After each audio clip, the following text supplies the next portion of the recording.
Details చూస్తే రాష్ట్రంలోని secondary grade teachers బదిలీల ప్రక్రియలో కీలక మార్పు చోటు చేసుకుంది.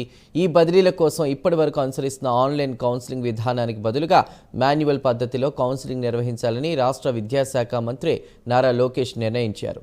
ఈ మేరకు సంబంధిత అధికారులకు ఆయన ఆదేశాలు జారీ చేశారు.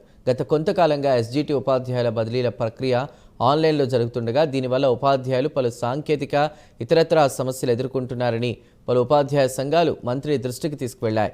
మాన్యువల్ పద్ధతిలో కౌన్సిలింగ్ నిర్వహిస్తే పారదర్శకత ఉంటుందని, తమకు న్యాయం జరుగుతుందని వారు విజ్ఞప్తి చేశారు.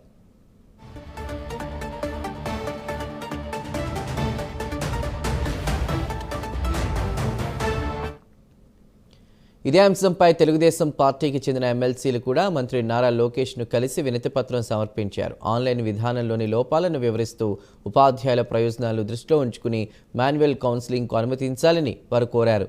ఉపాధ్యాయ సంఘాలు ఎమ్మెల్సీల నుంచి వచ్చినటువంటి అభ్యర్థనలను, ఆన్లైన్ కౌన్సిలింగ్లో ఎదురవుతున్న ఇబ్బందులను సమగ్రంగా పరిశీలించిన మంత్రి లోకేష్ ఎస్జిటిల బదిలీలను మాన్యువల్ కౌన్సిలింగ్ ద్వారానే చేపట్టాలని నిర్ణయం తీసుకున్నారు.